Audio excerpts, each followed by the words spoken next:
This drink, I like it. I know, it's great, right? Another!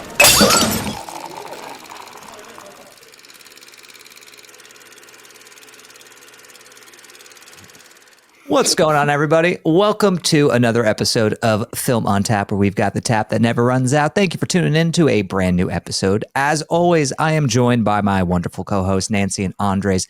How are you guys? We are in November. I don't know where this year went. I'm kind of out of sorts. I don't know about you guys. We're slowly just kind of keeping track of everything that's going on. I mean, we're reminded now that we're in November because it's gotten a lot colder out here in Boston, and also we found out that our heating is not working. Oh, not lucky. Never mind. Yeah. It was 80 degrees out here yesterday. It's Fuck ridiculous. you. No, I don't want it to be 80 poor degrees. baby. 80 No. degrees. Oh. 80 degrees. Gross. You know how gross it feels 80 degrees in Dude, November? we're wearing winter coats over here. Good. We- It's not right. It's not It right. was 43 degrees this morning. I'll take Okay. Yeah. You will take that? Can we trade? Yeah. That'd be nice. We can Yeah. trade. That's fine. Okay, perfect. That's it, though. Deal. That's all. Deal. That's as low as I'll go is 43. Once it starts getting lower than that, then no thank you. Unbelievable. But other than some heating problems, how are you guys? Good. I got my Starbucks. I'm tired. Have we been on here since Halloween? No. No. What'd you guys do for Halloween or dress up as? Well, I had my annual Halloween party, and my girlfriend dressed up as Dorothy, and I was the lion. So that was fun. Aw, cute. It was a Adorable. very comfy / hot costume. So it was a bittersweet costume. I can only imagine. My lord. Should How have about stayed you guys? outside the whole time. How about you, Oh, Andres? goodness. I actually spent Halloween. I went over to my cousin who was celebrating her 4th birthday party. It was an under the sea themed Halloween party. So cute. me and Jen, we both went as King Triton and a mermaid. And the thing that was funny is I immediately arrived at my door, and my uncle is wearing the same exact thing that I am, and it's like the scaled pants, and then the shirt is like a printed chest of some dude, like it's actually like a real life print or something like that, Yeah. like some buff dude. And then we both have massive, like long ass beards, and it's just like, yep, we're both named Andres, and we both have the same costume. So we're just funny. clones of each other walking around through that. I guess that all party. Andreses think alike. Yep. But, There you go. exactly. There you That's go. cool. What'd you Well, do, Nancy? I had a date. And Oh, way to bury the lead. Okay. Yeah, well, he's a Commanders fan, so we just swapped jerseys, not swap actual jerseys, but like he went as a Raiders fan, I went as a Commanders fan. It was like the easiest thing, and I didn't want, especially it's still hot here, so I was like, I don't want to go in an uncomfortable costume. So that was the most comfy thing could have gone in. And then we went to dueling pianos, so that was cool. Okay. Yeah. Awesome. Nice. Look at you. That's Okay. great. Now here's the thing. Mhm, Had he been like a Patriots fan, would you no, still have? are you kidding me? I wouldn't be dating him. Hell no. Yikes. Oh my Any God. That's that's Chargers, Kansas City, Patriots. so you're like fundamentally against like people who root for teams like you actively hate. Correct. Okay. So you would know, even if he was like the most amazing guy in the world, but he's like, but I'm a Patriots fan, you're out. If it was hardcore Patriots fan, out. Mm-mm. Wow. Okay. I guess Nope. not all love is built the same. I don't, I don't know. Listen, it's called standards, okay? Okay. Yeah. How? Oh, I don't know where to go from Yeah, that. no. The only place to go is to our first topic of the day. Speaking of Halloween, which I think flows pretty seamlessly into this conversation, we got a trailer for the next Scream movie, folks. Hitting theaters this February, I believe. So it's coming right around the corner, right around the river bend. So we got our first peek at Scream 7, which is going to be directed by Kevin Williamson, who penned a lot of the Scream films. This is his first time behind the camera directing a Scream film. And Neve Campbell, is it Nev? Neve? What is it? Nev. It's Nev. Nev. I always say Neve for some reason. Yeah. I don't know why. Neve. Nev Campbell is back as, of course, Sidney Prescott. It's our first look at the movie. What do we think about this trailer, especially going into it, knowing all the behind the scenes drama where, you know, some of the cast from the past two films, including Melissa Barrera and Jenna Ortega. They're not going to be returning here, even though Mason Gooding, I believe, is back for this one. I saw him in the trailer. So do we have any lingering feelings about that going into this trailer, or were you able to kind of compartmentalize and just take it for what it was? I'll wait. I'll go first. I'll go first because I have an opinion right off the bat. When those two showed up, I immediately went traitors. But no, just kidding. No, honestly, with all the behind the scenes drama, I try to put that stuff to the side a little bit and kind of judge the trailer just based on what it is. And I think it's a solid Scream trailer, but honestly, as an audience member and as somebody who has seen this franchise go up and down so many times, I find myself really, really struggling to care about what this storyline is going to be and who they're including in it. It just kind of feels like Paramount and Skydance, they were just like, you know what? Let's just throw everything in there and hopefully the fans will come back and be excited for this, which again, judging from this first trailer, it's a decent enough horror trailer, but at the same time, it kind of feels like they're trying to win over the fans that they lost. And I think they still have a little ways to go in terms of getting everyone back in on board, if that makes any sense. So I think it's a solid trailer, but does it raise my excitement or lower it? Not really. It kind of just left me feeling a little indifferent, actually. So there you go. Indifferent Andres. Okay. How about you, Nancy? I think it still looks like a good, solid movie. Honestly, Melissa Barrera not coming back, I could care less. I don't think she's a good actress. I didn't like her. I forgot that you have like some weird vendetta against her. She's not a good actress. Watch her in the Scream movies. Like, she's not. I liked good. her in Abigail. Yeah, I think she was good in Abigail. She was fine. She wasn't like that. I don't know. Even in all that. Right, we get it. You don't like her.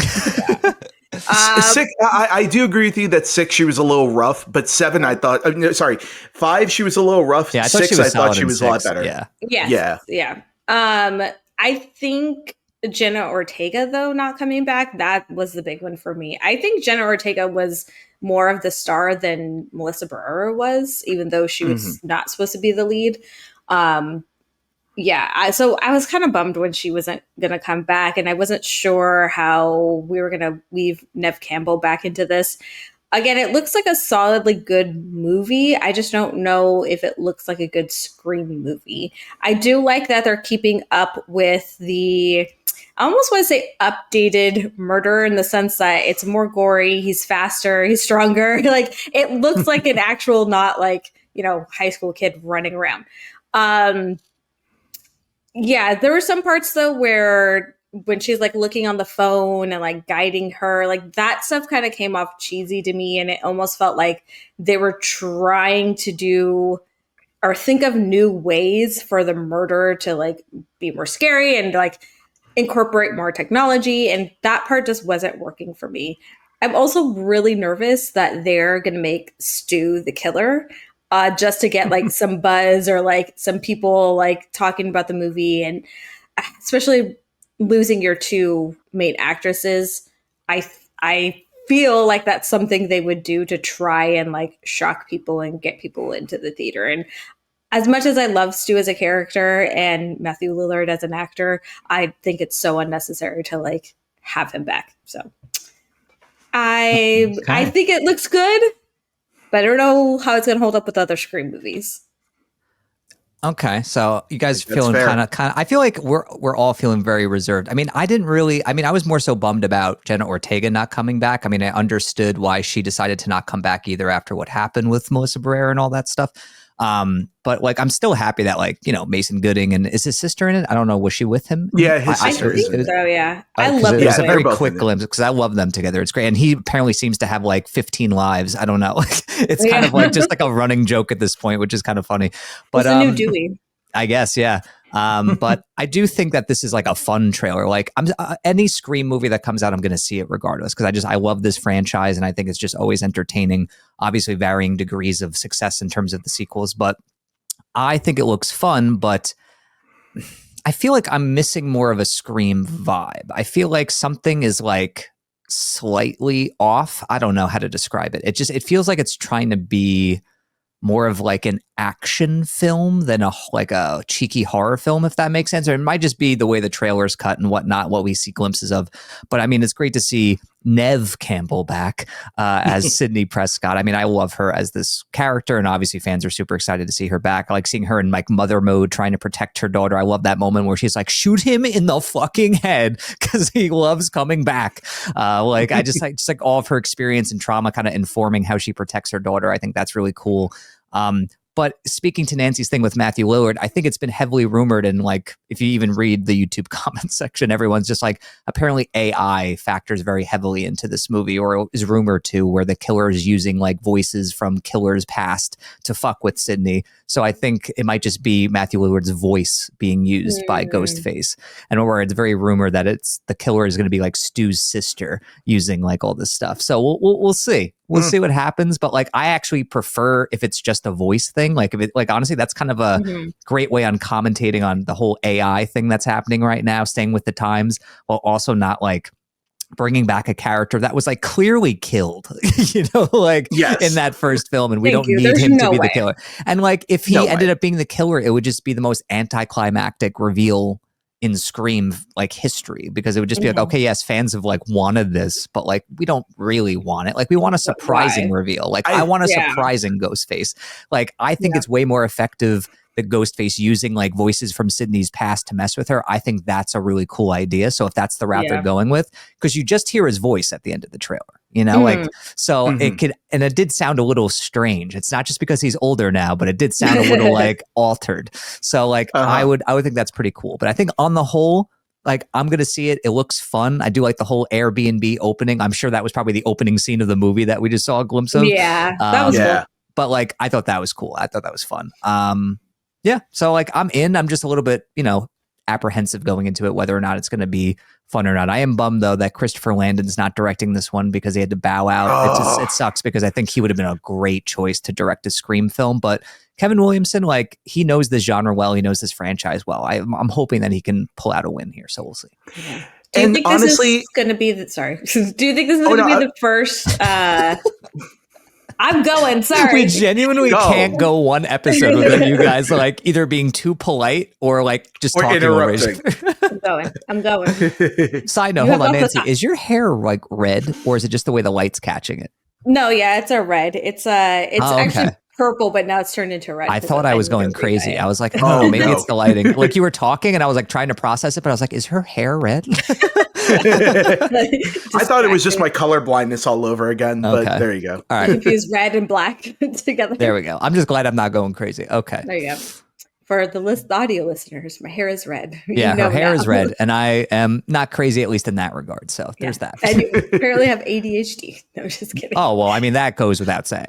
There you go. But anyway, you guys were saying, or Nancy was saying. What the fuck was I saying? No, I forgot. Rough. Sorry.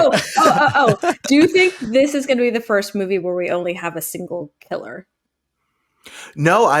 Here's the thing: we've already had a single killer in Scream 3, but did it work all that well? I don't think it did. Oh, we did. Huh? That's right. Yeah, but the funny thing is, I actually was listening to the director's commentary on Scream 3, and even Wes Craven blurted it out by accident. He's like, oh yeah, by the way, there were supposed to be 2 killers in this movie.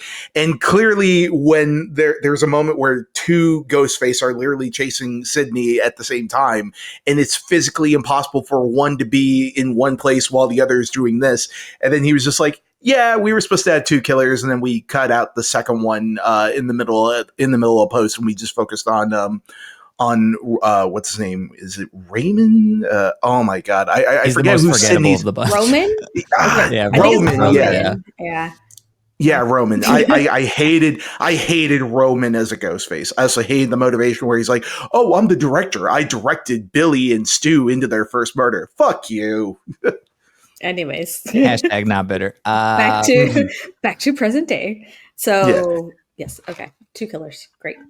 Yeah. So, I mean, we'll see. We'll see. Might be 2 killers, might be 3. Who knows? I mean, we had an entire family in the last one. I think I didn't really like the 3. I think that was getting a little crowded. I still think my favorite moment of that one was where you see the two ghost faces wiping their blade in like unison. Yeah, I remember that got cool. such a gigantic pop in my theater where I was like, yeah, that's just a badass fucking Scream moment. Yeah. Like that's great. Oh yeah. But but now we're shifting gears like heavily. Like there's no easy segue into this one. But well, actually, no, there is. Scream. Michael Jackson made a song named Scream with Janet Jackson. Damn it. It was sitting right in front of me. There you go. All right. Well, anyway, taking behind the scenes in my head. But yeah, let's shift gears to the teaser trailer for Michael. I was wondering when we were going to get our first peek at this movie because I knew it was coming out next year and it's going to be gigantic. I mean, a Michael Jackson biopic directed by Antoine Fuqua and, starring Jafar Jackson, relative of Michael. So that's amazing. So this is our first teaser trailer for the film. What do we think about this one? What are our feelings about this movie coming out? Any hopes or any worries about this movie? Let's start with you, Nancy. Yeah, first of all, it's crazy that we have his nephew playing him. He looks so much like him, sounds like so much like him. The voice is eerie. It's crazy. It looks really good. And if I'm not mistaken, by the same people that made Bohemian Rhapsody? I think it's like from the Bohemian producer Rhapsody, or something. Producer, okay. Producer and I think one of the writers as well too. Okay. Yeah, I really like Bohemian Rhapsody. This is interesting because obviously Michael Jackson is a controversial topic to a lot of people, and I absolutely love his music. I can't tell you how long I've had that stuck in my head since I watched that stupid trailer. Stuck in my head forever. But I think if they focus on purely his music career, it's going to be really good. I think we've gotten enough of speculating what his life was like, and we've had a TV movie about him. We've had biopics about him. Mm-hmm. We've had enough. I think just focusing on the music is the way to go. So I'm hoping that they do that. That's why I was honestly kind of hoping that the same director that did like Walk the Line and A Complete Unknown would have been involved in this, because those movies did such a good job of focusing on something else that wasn't just about a straight biopic, their life. You have A Complete Unknown where he's going into, electric and all this stuff. So I think if they take that route, it's going to be really good. I'm excited for this. We only got a teaser trailer, so we don't have much other than what he's going to look like, sound like, and that is on point already. So I'm actually really looking forward to this one. Nice. Andres?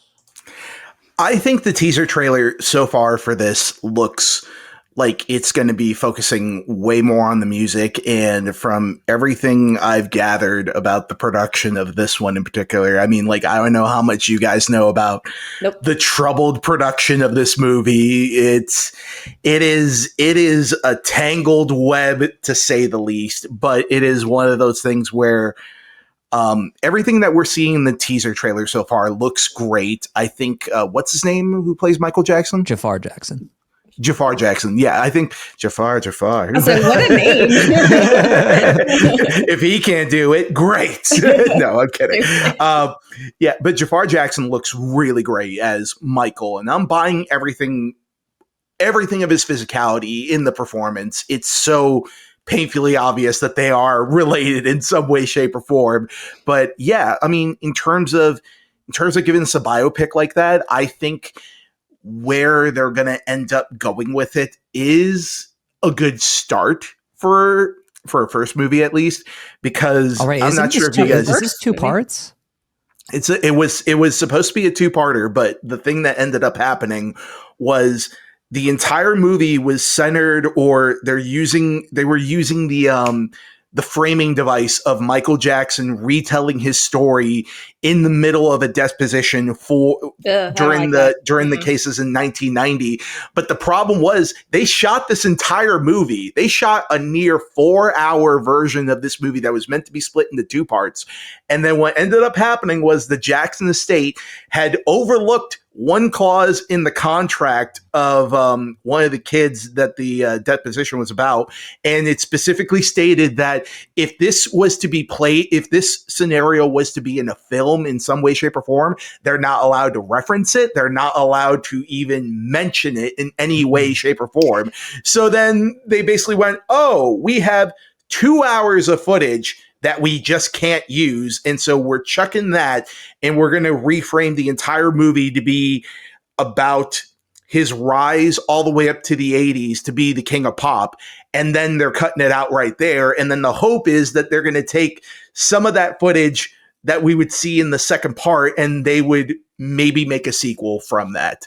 So I feel like this is better. I feel it's weird to have like a 2-part biopic / sequel. And I'm actually surprised because I feel like his family / estate really don't like talking, like bringing it up, talking about it, putting it out into the public eye. So I'm actually surprised that they would go that route with the movie and be signed on with it. Especially, I don't know how involved Janet Jackson is, but her in particular, like she does not like to talk about her brother.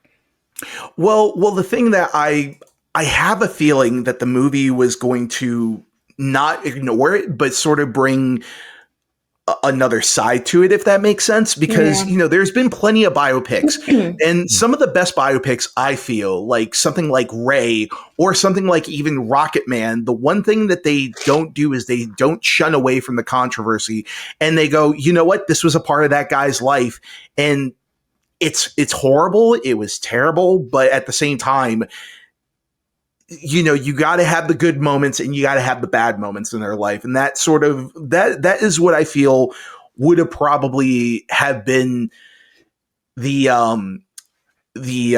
direction with this, especially given that the Jackson State, they gave their thumbs up to this, to the old version of the movie. They were completely okay with it. So, it's going to be curious to see what the hell they're going to do with all that footage that's just lying around in a can for a potential sequel. But so far, judging it based on this movie, looks pretty solid. I'm excited for it. I'm also excited for the fact that Coleman Domingo is going to be playing Joe Jackson. So Coleman Domingo is just a treasure in anything he's in. I'm so amped to see him in Running Man alone. Oh yeah, so good. I sorry, not to cut you off with your thoughts. I didn't even start. But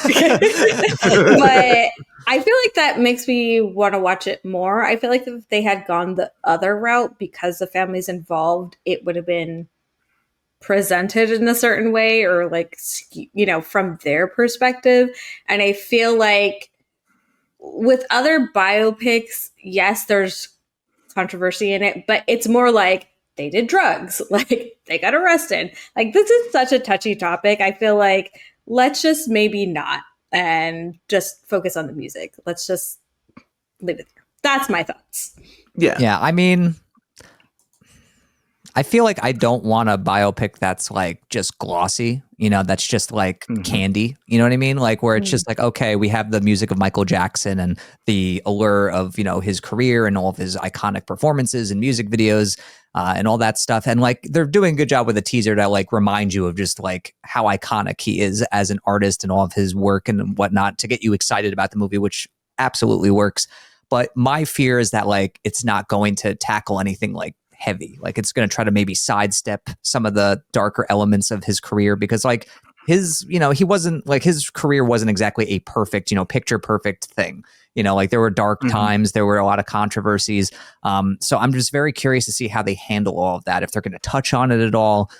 Because I feel like a good biopic shows you the highs and the lows. It's not just all highs, because I feel like if it did that, I feel like it's kind of shortchanging itself in a way that doesn't make it really narratively satisfying, because it's like at the end of the day, it's like, okay, I was entertained, but I don't really have anything to think about, So I'm just kind of a little bit worried that it's going to be maybe a little bit, I don't know, surface level, if that makes sense, where I would just want a little bit more. I mean, I know a lot of people don't like talking about it or delving into some of the, things about his past or, any of the controversies and whatnot, but you know, it is kind of part of his story. So I'm very interested to see how it touches on that, if at all. But regardless, taking that aside, I mean, it's just, I love his music, and I will always treasure like some of his music videos and his just discography that is just unreal, frankly. And so I can't wait to see this on the big screen. I knew this, like, my sister's like the biggest Michael Jackson fan in the world. So, and I usually show her trailers because she's kind of out of the loop in that regard. She was the one who texted me. She's like, this trailer? This trailer right here? She's like, I got chills when I heard him speak as him. I was like, okay. I was like, you know about this before I even did. So I was like, wow, you are on it. She was one of the, you know, unfortunate people. She had tickets to see him on tour for the This Is It tour, and that would have been her first time like actually seeing him perform. Like, she was over the moon excited. Then obviously he passed before the tour started. And he was right. This is it. Yeah, and like literally, she was so unbelievably bummed. You know, not only because of the tour, obviously, but because he passed. I mean, that was the first time I ever had seen her like affected by like a celebrity passing, but like she mourned like crazy. That sucks. But you were about to see Michael Jackson live. Yeah, that's like my parents. They were gonna go see Vicente Fernandez live, and then he died right before. That's iconic. That's the Mexican Michael Jackson right there. Yes, my dad also had tickets to him as well, and tragic. Oh my God! If so many times in the house, I would just hear his singing. But yeah, not Michael Jackson. You know, Michael Jackson. I mean, come on, guys. Michael Jackson, iconic. But do we remember the day he died, Twitter shut down because so many people were tweeting about Twitter was around. Yeah, Twitter was around at that point. And I remember I couldn't get on Twitter because everybody was signing in all at once to see and verify if it was actually true that he was dead.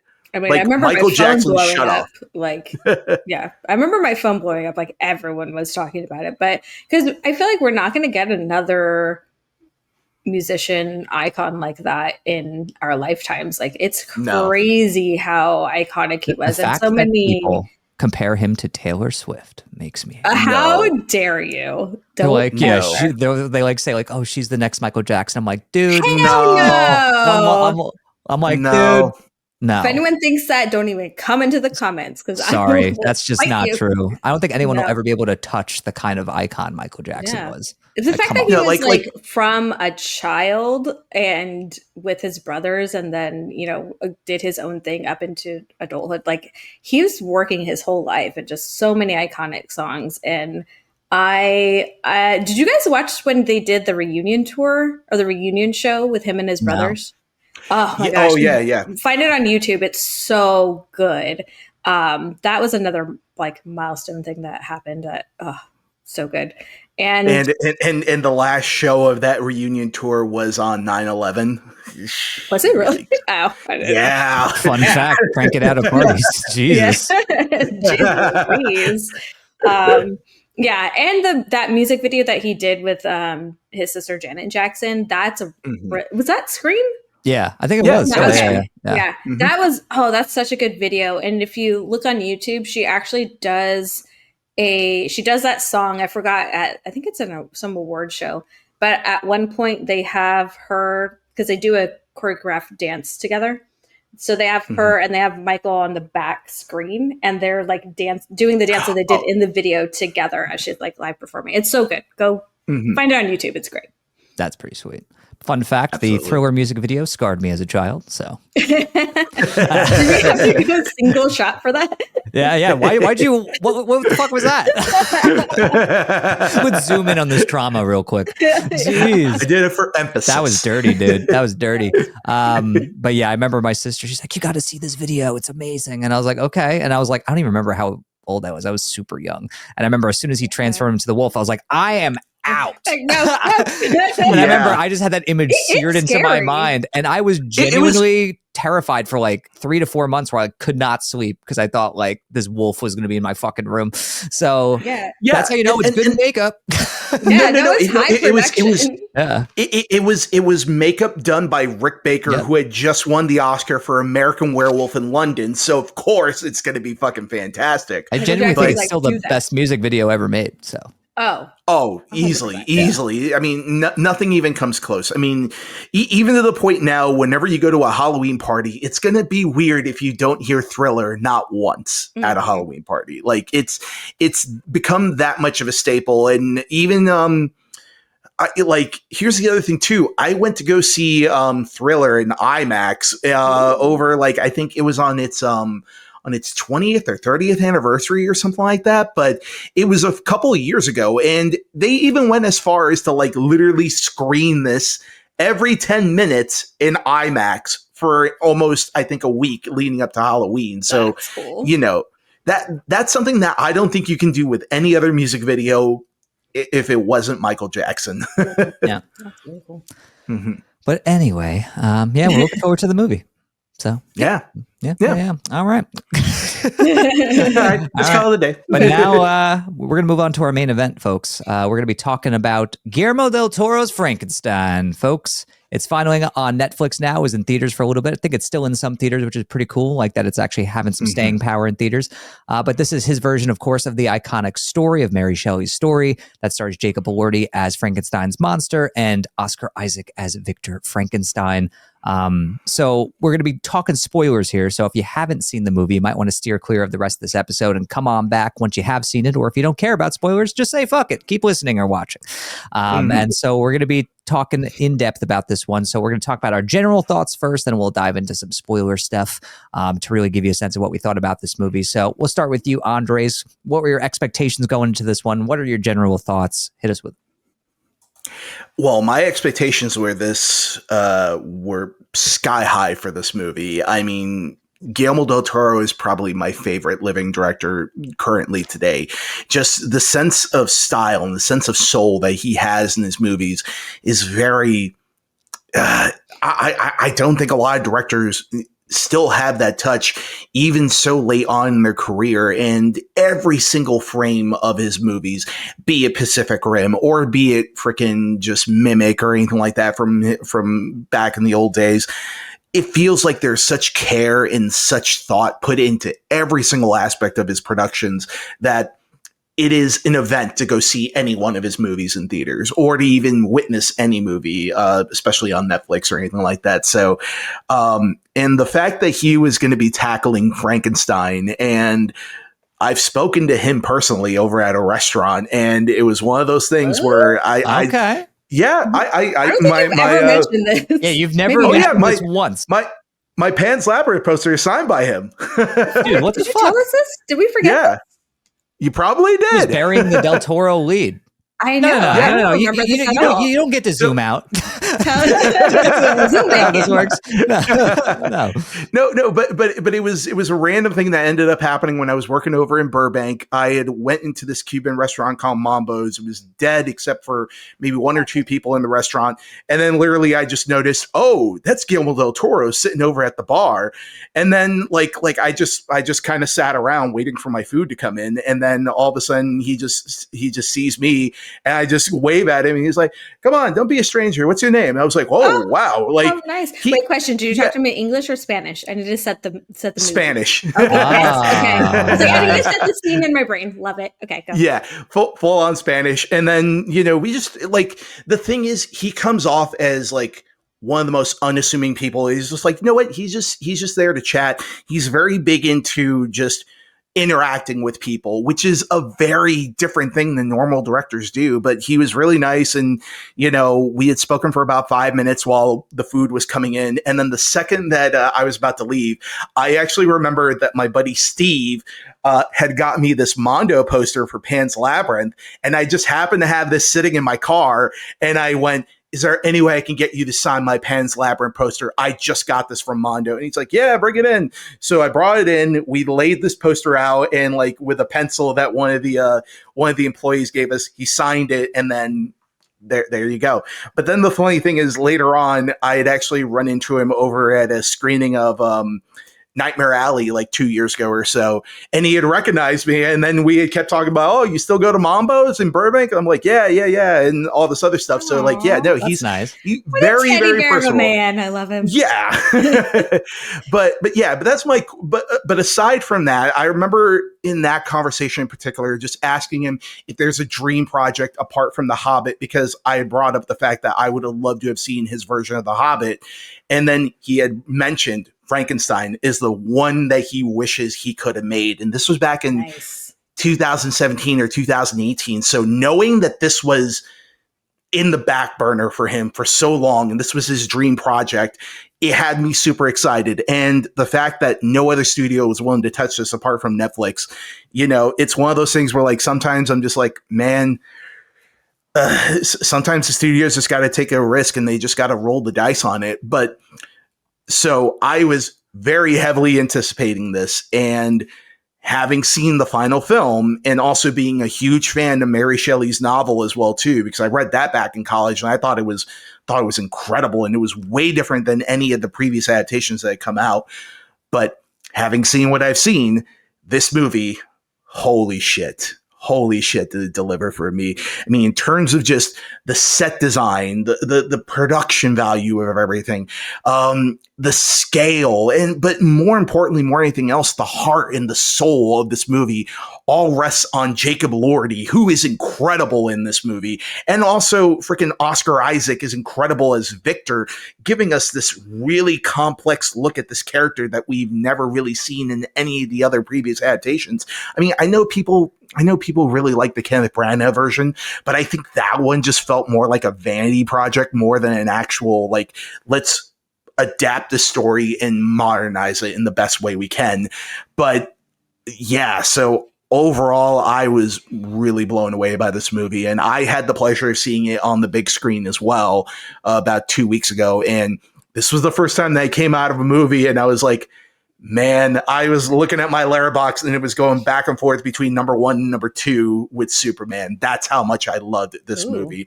And I didn't think that could be done, especially with how much I love Superman as a character, how much I love that movie. And I feel that I've gotten spoiled on 2 characters that I really love by 2 different directors who both know what they're doing. And Frankenstein just blew me away in every capacity, shape, or form. And I really love the hell out of this movie. All right, so you mildly liked it. Got it, Nancy. Well, I can't top that story. So going a little bit of a Did you also meet Guillermo del Toro? Yes, we're friends, actually. So I definitely had high expectations for this movie. I mean, it's Guillermo del Toro. Like, come on. I know we've said it so many times, but his version of Pinocchio is like life-changing. Like, it's just so him. And I love that he takes things and puts his print on everything. Like, it's one of his movies. So I definitely had high expectations going in. When I started watching it, I was laughing because I was like, wait a minute. I realized I've actually never seen any adaptation of Frankenstein, nor have I read the books. So I just knew that there's Frankenstein and then there's Frankenstein's monster, and Igor's in there somewhere. Sometimes I don't know. So that's all I knew. So I didn't really have much to go off of. I will say when I started watching it, I was like, I don't know if I'm liking this, because the whole starting at the end and then having him narrate it, I don't know what it was. It just wasn't working for me at first. And it felt like it got off to a slow start. And then once it switched to the point of view of the monster, for me, that's when it really picked up. I absolutely love this movie. With that small little hitch at the beginning, to me, everything was fantastic. And afterwards, I started watching the little making of that they have on Netflix. And there is one? Yes. Wow, Nancy knew that? No, I haven't. Wow. On it more than you. Too busy reminiscing about Guillermo del Toro, forgetting that there's shit on Netflix. Yes, go watch it. But one of the things he says is that the set design, I think he said set design, costume, makeup, and I think visual effects, something else. He said he sees them all as like legs of a table. Like, you need all of them to work together to like hold this production up and hold the movie up. And I think that really shows in this and all of his movies. He really treats every single portion of the movie as equally important. and not as just equally important, that they all interact with each other. Watch it. It's very interesting. And it to me makes me love the movie so much more. And the acting in this is fantastic. Man, they gave the monster in that second half, they gave him some bangers of some lines. Like some of the stuff that the writing was so good in this. That's one of my favorite parts. Visually, it was fantastic. The acting was great. Oscar Isaac, like what a dick in this movie. Good job. We're so used to seeing him be like kind of the nice guy. But yeah, I really enjoyed this movie. It was really good. It was kind of like a snowball. It started off like a little bit slow and then it gained as it went down. So yeah, really loved it. Gotcha. I mean, I was beyond excited for this movie. I mean, I'm trying to think if I've ever really disliked a Guillermo del Toro movie. I genuinely don't think I have. I mean, I love the guy's work. I love his passion for filmmaking. His movies always look lush and gorgeous. There's always a great beating heart. I love his offbeat stories. And then especially as I was watching, I was like, a lot of his movies are definitely Frankenstein inspired. Like you could tell this is like a movie like he really wanted to make. And I've even seen some interviews lately of him saying all these shades of Frankenstein that have been in previous iterations, not previous iterations, but previous movies of his. And like, it's just like, as clear as day, where it's like, oh yeah, absolutely. Like this stuff was in Blade 2 and this stuff was in Shape of Water. Yeah, and, this stuff is in like Crimson. Like, it's ridiculously how obvious, it comes to your mind. Especially I was watching Frankenstein, I was like, oh my God, he really did want to make this movie. Like he was making every version of this movie he could without putting Frankenstein on the poster, so it's just like, okay. I mean, he was even born Pan's Labyrinth, the design he has when he's first made, like it looks like the little eyeball guy. Yeah, exactly. Yeah. But yeah, if there was anyone who was going to do a good Frankenstein film, it was him. And the fact that like Netflix was giving him like a massive budget, I was like, you know what? I don't usually love streaming service big productions, but I was like, if you're going to give a filmmaker $120 million, give it to freaking Guillermo del Toro, because he'll make every penny count. And I know full well that there's no way any like other studio would have given him this kind of budget, because it would have been way too much of a risk for them. But but really quick, but going on that as well too, the only reason why we even got a theatrical release for this movie as well, and I've been told this from certain people, where it was essentially that Guillermo del Toro, he was given this massive budget and he still managed to come in so under budget that they were basically just going to put the movie on Netflix and have it be just maybe a week in theaters in LA, and that's about it. But because of the fact that he came in so under budget, they took whatever he had left over and they actually put it towards a wide theatrical margin to basically put it in more theaters all around the country. So that just shows you exactly just how resourceful he is. Hispanic to budget. Well, I'm just saying. There you go. Yeah, no, I mean, I got to see it in a theater, which was amazing. Like I like sought it out. I was like, you know what? I don't want to wait for Netflix, A, and B, I like, this is a movie that needs to be seen on the big screen. Like it's not the same at home. So I was really excited for this one, and it didn't let me down. Like I genuinely think this movie is fantastic. It's, I think by far and away, just my favorite version of this story. I just think it fleshes out not only Frankenstein's monster a lot more. I mean, I don't know if there's been any other version that's had him actually be like intellectual, where he can form sentences and he can sound human, where he's not this like dumbed down monster, because in the story he actually can talk. So this is more of like an accurate portrayal of that.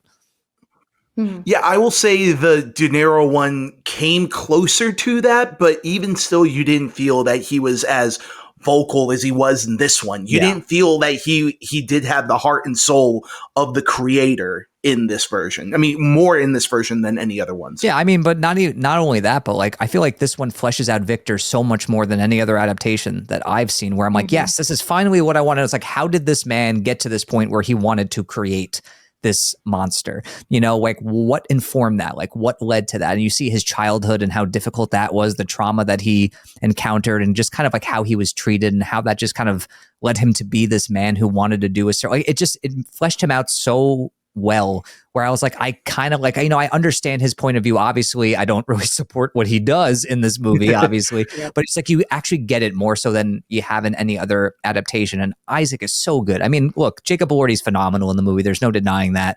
I love the physicality and the heart that he brings to that role. But I feel like Oscar Isaac isn't getting enough love for his portrayal as Victor, which I think is just so good. I mean, there's a scene early on that is so fucking good. And it's like quintessentially Del Toro, where he's in this like forum kind of showing his experiment before he even does the monster, where it's this amazing monologue coupled with, Del Toro's just fantastic visuals. And it's just beautifully done. And like, I don't think any other actor could have like really just embodied that role as perfectly as he did in that scene and just throughout this movie. And I just think him and Elordi are just fantastic in this movie. Christoph Waltz was really nice in a supporting role. I thought that like, it was great to see him. I actually didn't even know he was in the movie for a while. So that was nice. But I mean, just in terms of like the production value here, it's gorgeous. Like this movie looks beautiful. Oof. I mean, the practical sets, the production design, the costumes, the makeup for the monster, and just the makeup in general, it's just amazing work. So like, even if the story sucked, like this would have been a beautiful movie to look at. But thankfully the story is emotionally engaging and fun.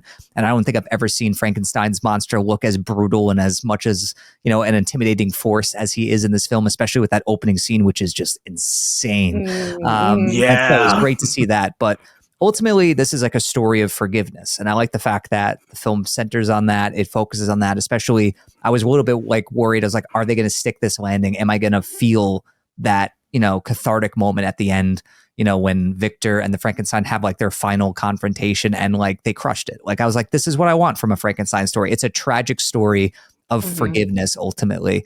And it's a little bit hopeful even at the end, which I love. So it nailed it. And I love this movie. I had to have some little minor issues with it, which we'll talk about. But on the whole though, like I loved seeing this movie. And I love Guillermo del Toro. He's just such a singular filmmaker and he's the best. Yes. Yeah. I love that there's a lot of components to this as well that work. So I was not expecting the fact that, the monster comes back and all he wants is a bride for himself. He just wants a companion. And I wasn't expecting that. And it was so heartbreaking. And first of all, I was like, he's not going to do it for you. Secondly, he doesn't have the money. I'm sorry. There's no more equipment where he can do this. But I think it's just such an interesting thing that Guillermo del Toro always puts in his movies. It's like just this really like, I don't know, like need for companionship or need for like human interaction, like even in Pinocchio, even in like Pan's Labyrinth, like those, it's just really interesting to me. And I know we haven't mentioned Mia Goth yet, so I kind of want to. I was just about to say, what a little weirdo she is in this movie. God, I love it. As soon as she sees the monster, I feel like there's some sexual tension there already, and I'm like, this is. Come on, Mia Goth. What you doing? Yeah, I mean, that was my one flaw with the movie is that the monster and Mia Goth did not bang. That was your one ready to go, dude. She was ready, but yeah, she was I thought she was like fine. I don't know. She didn't like wow me in the movie, but she played her role fine. Yeah, her accent was weird in the movie. I was like, have I don't know. She felt like she was in something else. Why would you do that? I didn't have.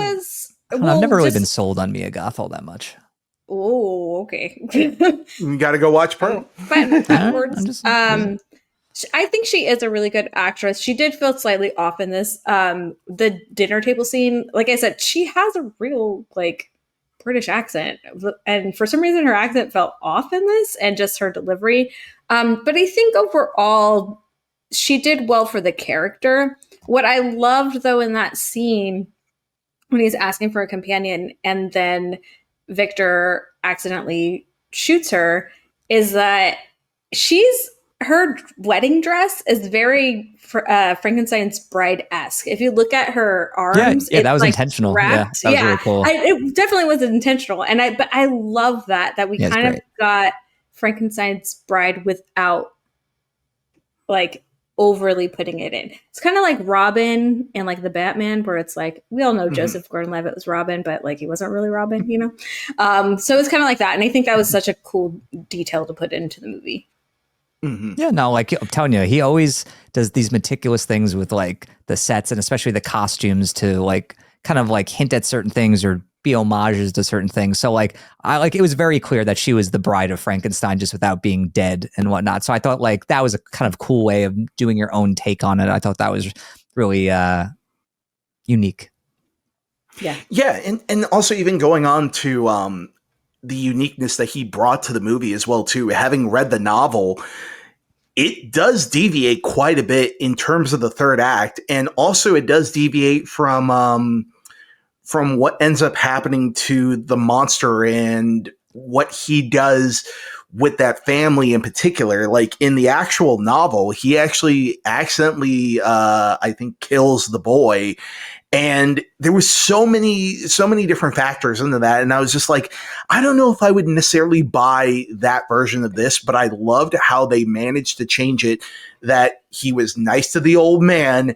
And then all of a sudden, the second that the wolves busted in and they freaking fucked that guy up, and then he got blamed for it. I mean, I think ultimately at the end of the day, it doesn't matter if the monster was actually the perpetrator. What actually mattered was the fact that he kept getting blamed for everything. I mean, like, even to the point where, like, when Victor brings Mia Goth and his brother over, and then he's like, I was like, you asshole. Oh, he's like, he killed him in a rage. And then the moment where after he shoots Mia Goth, he's like,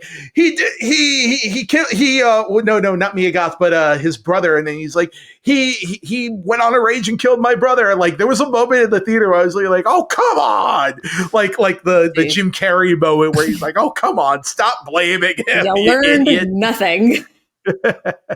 Yeah.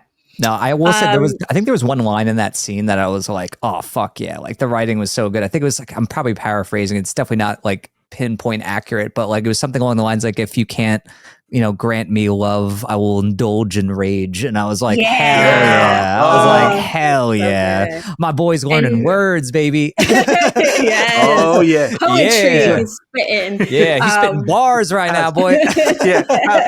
How's that for a Victor again? Like, oh my God, that I will say Oscar Isaac was particularly good in the scene where he was getting frustrated at the fact that the creature was starting to recoil away from him and was getting scared by him. And he's like, what are you scared of? I wouldn't hurt you. I created you. And then just the utter frustration that gets into him. And then the moment he starts taking the freaking rod and he starts hitting him, I was like, oh God, that says cycle of abuse. And then that just goes on with just the past trauma of it all. And even going down to the fact that, even the monster is dealing with the fallout of that as well too. But the other really, really awesome element that I thought was great in this movie that hasn't been in any other previous adaptations is the fact that they clearly established that this monster cannot die. Like it was like they blow him up, they do everything. In fact, that's one of my favorite parts of the movie where he's like, all right, so if this doesn't work, I'm coming after you. I want this to work. Yeah. Like you just feel so bad for him because he just wants to die at that point. He's just so sick of like living this like miserable, lonely existence where like you even see like he's, he has this hope that like when this thing blows up that like maybe he'll finally be able to rest. And then he's just like, fuck, dude. Like, that I will say that line delivery was my favorite of the whole film. Like that gave me chills where he lights it and you just see like right on his eyes and he's like, run. I was like, oh, such a good line. Like, look, I've seen Jacob Elordi give like good performances, but like this was like where I just forgot it was him. Like I was just like, this is just fantastic stuff. Like what he did with his physicality and voice in particular was like really impressive. And so like I remember Andrew Garfield was originally set to play him, but then had to drop out with scheduling conflicts. Thank God. Like I think it was a blessing in disguise because like I think Elordi just crushed it. Mm-hmm. I mean, here's the thing. I mean, that would have been an interesting what if, but would the movie have been stronger for it? I don't know. That's like one of the things whenever they've announced any one of these who it should have been type of things, it's one of those things where it's like, oh great, Andrew Garfield as a monster, that's a great choice. But then when you see Jacob Elordi and how he portrays this role in the naivete that he has and the warmth and the utter just brokenness of that character as well too, and just how much of a sweet soul the monster is to a certain extent, and just the fact that he goes into these unmitigated moments of rage that's all earned, and that all feels like when you're constantly abused by everyone around you, even the freaking predators out there as well, you're gonna get a little rage filled in certain points. And I thought Jacob Elordi really, really bounced that out, and he carried that forward in such a fantastic way that it never felt like he was an actual monster, but a victim of circumstance, if that makes sense. He's also 6'5" in real life. I saw him raise on my face. I was like, damn, he's hella tall. But yeah, real life, 6'5". And I do love the reason why Victor actually decides to make him big in the first place, where he's like, oh, bigger scale, it's easier to put pieces together. And I was like, I buy that. Interesting. I'm on board. I'm on board. Because that's always been the big question with any other version of Frankenstein is like, if you're going to create this monster, why would you make him far more stronger than you? Why would you make him bigger than you? And then all of a sudden it's like, oh, he did it because it was easier. All right. That's good. Yeah, I feel like randomly just like made me think of like there's like little homages to like Frankenstein that Guillermo del Toro has that are amazing. Like there's the shot where they're like on the battlefield collecting like body parts or whatever, and then you can see clearly in the background there's like 3 like windmills and stuff. I was like, oh, okay, Yes. all right, I see you, Del Toro, I see you, boy. But like I love all those like little attentions to detail, you know, just like these things that like you could tell like any Frankenstein fan or genre fan will like really appreciate. And it's just like, yeah, this is like scale done right. Like this is a story that you want to tell on a stage this big. You want to tell with a scope this big. And the fact that you gave, this kind of money to Del Toro just really has, generated an incredible movie where it's just like, it's not only visually immersive, but emotionally engaging, which I feel like that's the best of both worlds. You get like that almost like blockbuster feel in a way with the kind of intimacy of like more of like an independent film. So like, I think that's just, I don't know, that's a great blend. Absolutely. And with as great of a cast as he has on this as well, too. I mean, like, we talked about it very quickly, but I mean, Christoph Waltz, I thought was fantastic. Why isn't he in more stuff? I don't understand. Yeah. Like what's going on? I love him in everything. Yeah, the way he speaks is just like so compelling. I don't know. The way he like says words is great. I don't know. It's the way he pisses into porcelain now, guys. Yeah, I don't know. I think it's just the way he pronounces like words very meticulously. Like, whimsical, but in a like mysterious way. Like you're up to something. Like that's what it always feels like. Also in that scene, I was laughing so hard because when he walked out, I was like, he didn't even flush. When he asked him to, I was like, gross. You can. Gross. Yeah. But I will say Christoph Waltz has probably my favorite line of the movie, and it is when you discover that he has syphilis. And he's like, well, you spend one night in Venus, you spend the rest of your life with Mercury. And I was like, oh my God, I love that so much. It's always syphilis. Always syphilis that brings him down. But also I just have to shout out one other favorite moment of mine as well too. But it's the moment where he finally tells him why he's been paying for this research to begin with. And then he goes, all right, now I just have one little favor. I want my brain in that perfect body. And then Oscar Isaac delivers the best, like, no. That's great. That was so good. I was watching along with Con. He's like, I don't know if that was supposed to be funny. He's like, but that was hilarious. I was like, no, I was laughing too. No, I think it was meant to be funny. Yeah. Great. He's like, dude, you know how long it took me to do this once? Yeah. And then also your brain is also just ravaged by freaking syphilis. So yeah, we can't use it. Yeah, it's like we can't do. It's like, dude, you're fucked, man. Like there's no getting around this. But we also talked about the action in this movie. Oh my God. Talk about the gore. Jesus. Yeah. Ooh. When he scalps the wolf. Oh my God. I did not see that coming. I get that they're trying to like show the strength of this monster and whatnot. I mean, but I feel like sometimes it's a little much.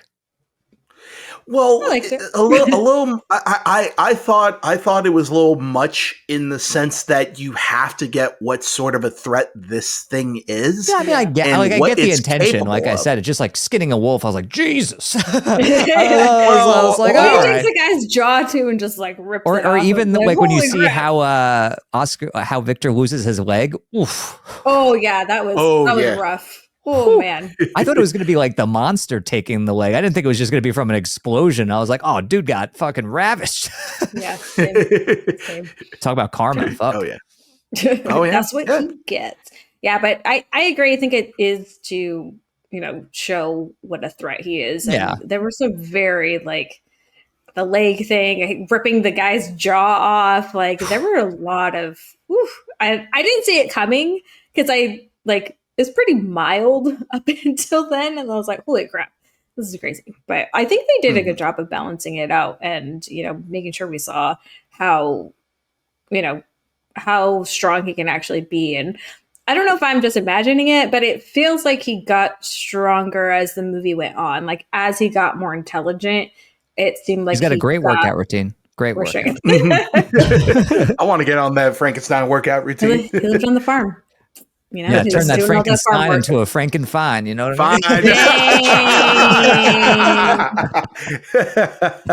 mean? It was sitting there. Jesus, it was sitting there. It was spitting bars left and right. Yeah, 100%. Oh my God! I wanted to ask you guys something real quick. It's something that I've experienced when I watch movies, but I don't know about you. But I feel like movies that are separated into chapters or acts just inherently feel longer.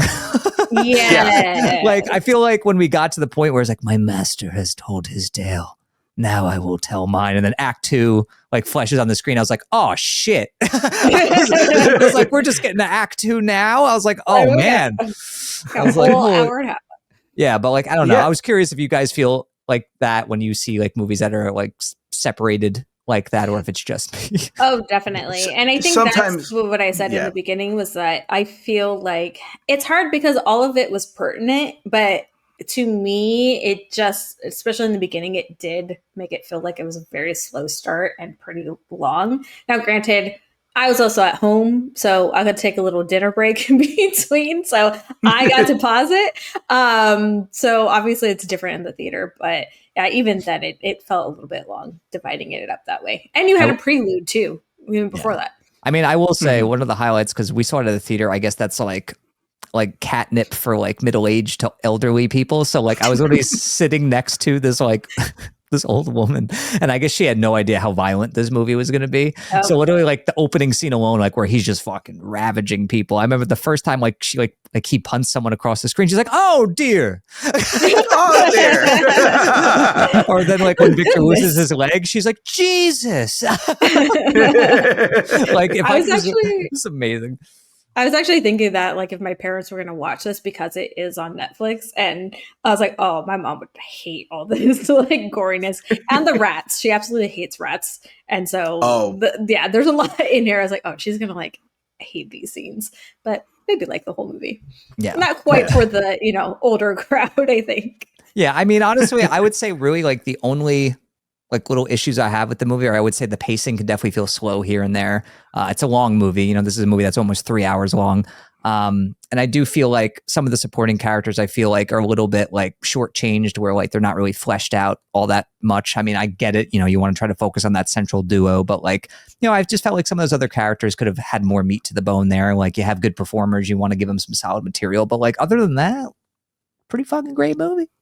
Pretty freaking good. I mean, probably my only issue with it is actually, I feel that the movie is taking its time all the way up into the last 10 minutes, and then the last 10 minutes kind of feel like a very rapid fire thing where they're trying to sort every one of the character arcs, and they get to that point with Victor and with the creature, which actually is not in the novel. That whole epilogue or that whole moment of forgiveness that they have with each other, that's not in the book at all. That's never been in any version of Frankenstein previously. So I thought that was a really great contribution from Del Toro in terms of giving us an epilogue to the story and giving us a closure, because how the novel actually ends is that, Victor is continuously running away from this creature, and they're going off into the snowstorm and all that other stuff. And you just kind of feel like this is just going to be a never ending chase between them two.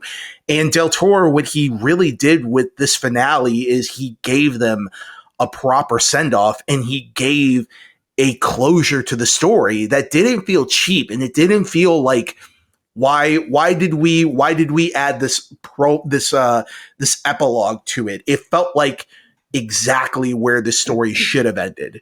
and I thought it was great. My one flaw with it is that it kind of feels like it wrapped up too fast. Like I would have loved a little more time between the monster and between Victor in getting to that point of forgiveness. And I thought it would have been a little better with a little more time, but very minor nitpick for me, I think, at the end of the day. I'm going to agree with the pacing. Like I said, I think it especially in the beginning, did make it feel long. Also with the side characters, particularly in Christoph Waltz. I thought there was like, I get his purpose was to fund this, but after he dies, it kind of feels like, oh no, he died. Moving on. It wasn't like, it didn't really impact the movie. And I thought for sure it was going to be something to do with the monster or like, I don't know, in some way include him dying more into the story. And it just felt like it moved on very quickly from that. So I do agree that would have been nice to like have a little bit more purpose to those side characters. I like the ending. It doesn't feel fast to me. I feel like it's, honestly, I really like it. It almost felt like we got to hurry up because, Oscar Isaac's kind of dying right now. So like, let's wrap this up. And I like that he little pushes the boat on its way. He's like, here you go, guys. Bye. Yeah, and I love that closing shot of him like at magic hour. And just doing the thing that the first thing his creator taught him was to embrace the sunshine. That was like, that is such a great way to bring it all full circle, right? Yeah, plus it ends with a little bit of hope, which I like. It's nice. Yeah. It's a nice ending. And I feel like it just shows you like holding on to anger or like regret or vengeance or anything like that, like letting it go is just like a weight being lifted. And I feel like that kind of showed that beautifully, especially with that shot where you could see him like really taking that like last breath with the, the sunshine hitting him, where you could feel like he just looks and feels lighter, which I think was really nice too. Yeah. And which I think if it had ended like the book did, like you said, Andres, I think he would have maintained or stayed the monster. Whereas this, it makes it feel like, he is what he's wanted to be, which is just a human and, like just like everyone else. And so I feel like that capsulates. I can't say that word, whatever that word is. Encapsulate. Yeah, that word. All right, we'll move on. We'll move on. Yeah, I feel like it does, hit that point for him. And I like that ending better than like he just roams and it's like freaking the Hulk roaming Earth forever as a monster. So this was a really nice ending. Yeah, and I feel like it also like spoke. There's a great line early on in the movie. It's like where someone's talking to Victor. He's like, with all these parts you're putting together, did you ever stop and think like which part has the soul? Like where it was just like, that's a great line. But I feel like it just beautifully throughout the movie has shown that like clearly this, monster is no monster at all. He just wants human connection. He just wants to bond with people, feel love, he wants to learn things and experience the world and, enjoy life. So it's just like this beautiful person who was born under terrible circumstances, so like, I just feel like, I don't know, it was cool how like all that stuff is carried through the movie, but. Yeah. And if you think about it, it's almost like they swapped because when Victor, shoots Migos' character and, his brothers, I forgot exactly what he says, but his brother's like, you're the monster. Created this monster, but now you're the monster. And it's almost like they swap in that sense. So I really like that. Yeah, and I love his brother's line where he's basically like, Victor, I was always afraid of you growing up. And I'm like, oh, yes, that's great. Family trauma.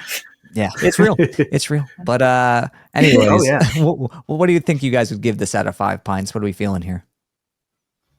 I think I'm going to give it 4. I really like it. It's so beautiful. The acting is amazing. The story is great. The writing is, I can't say enough about the writing. Yes, love it so much. Again, I think just the beginning for me, it took a while for me to get into it and kind of those minor things with the side characters and stuff. Again, my ratings usually go off of rewatch and like how capable and how willing I am to rewatch a movie. I think this one, as much as I want to rewatch it, is a little long. So I think I'll go with a 4. 4 pints. 4 points. All right. Andres, what kind of points are you going to give? Well, I mean, honestly, if I was to really sum this up, I think Guillermo del Toro delivers not only the magnum opus of his career, but also just maybe the most soulful and visually stunning retelling of this version of Mary Shelley's Frankenstein story.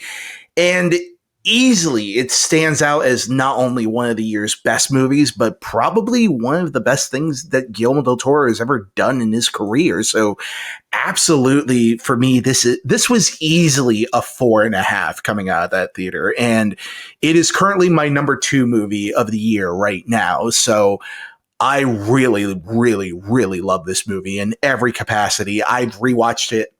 I saw it once in theaters, saw it twice yesterday. So twice yesterday. Really, you just watched it back to back?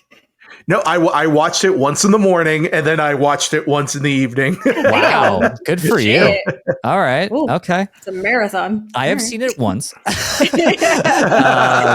but I remember, I took my dad to see it because I was like, I feel like he would dig this kind of movie. Like, he likes Frankenstein, he loves the Universal monsters, and he loves Guillermo del Toro. Like, he's always loved his movies. So I was like, oh, let's take him to see it. I remember afterwards, we went out to eat, and we just couldn't stop talking about the movie and just all the things we loved about it. And I was just like, this movie's just phenomenal. Made me super happy. It was great seeing it on the big screen. And for me, it's 4.5 out of 5 pints. Like I said, my issues are very minor. I think it's my number 3 of the year so far or something like that. So it's up there. It's just a great piece of filmmaking, great emotionally engaging storytelling. Just continues to show Del Toro is just one of the best filmmakers out there. And I love the guy.